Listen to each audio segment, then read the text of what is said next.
whether or not it's permanent or just a temporary change in lifestyle. This much we know. Agriculture has a new look. Once busy highways in front of roadside markets, now visibly less congested. Human interaction and emotion, including those trademark smiles when greeting customers, now hidden behind masks. And as he walks his fields at J. Moore Farm in Alto, Drew Eccles can't help but wonder, what do I do next? This is different. This is the first time something like this has happened. I mean, listen, I'm 40 years old. I've seen freezes. I've seen freezes decimate this peach crop. I've seen freezes punch me in the mouth in the strawberry business, and too much rain and not enough rain. And I've heard my granddad and other farmers talk about things that trials that they've been through over the years. This is the first time this has ever happened. That's why you hit that's why you hit the panic button. This is just new. It's new to everybody, and I just hope and pray it's not the new norm. And rest assured, Drew isn't alone in his thinking.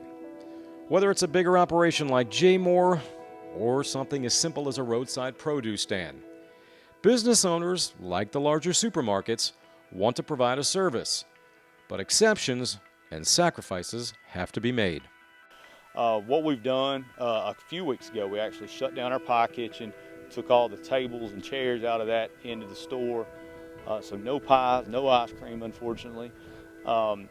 Then, as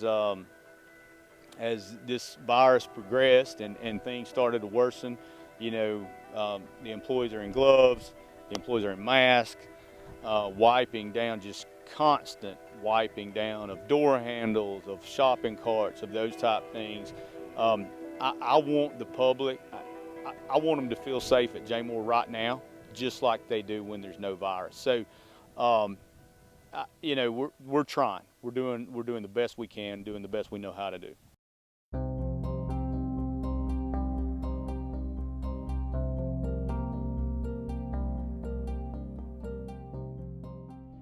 Here at Southern Bell Farm in Henry County, business relies heavily on local school groups. Right now, if school was in session, this parking lot would be filled with buses. Kids would be playing on the attractions, maybe out in the fields picking strawberries.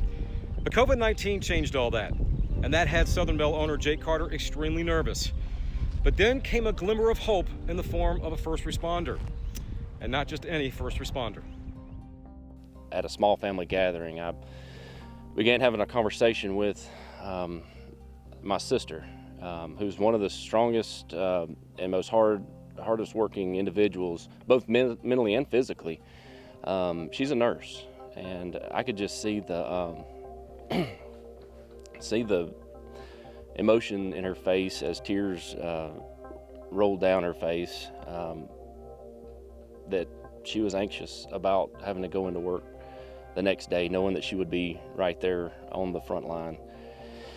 And then that's when Tony Carter, a partner with Pretoria Fields, stepped up and is going to partner with us to harvest the additional strawberries that we're going to grow this year. And the opportunity is, as we've all been blessed here at Southern Bell and Tony and Pretoria Fields, we've all been blessed. This is a way for us to bless the community, and we thought what better way to do that than to give these strawberries away to people that are on the front lines, people just like my sister that are feeling anxious about working. When Jake suggested to me that we give the strawberries to frontline workers, it was kind of like it was an automatic yes. And it's just that overwhelming that, hey, we're another person doing a little bit more than we can, and that normally we wouldn't do. And that's, I hope we continue doing that in the future. One of our concepts is this idea of a collective, meaning that we all work together to tend the ground to make to then make products from those things. And we do that with our beer. We contract with several other farmers around there. So how could we help in Tony's region up here in McDonough? And that's how this idea with strawberries came about.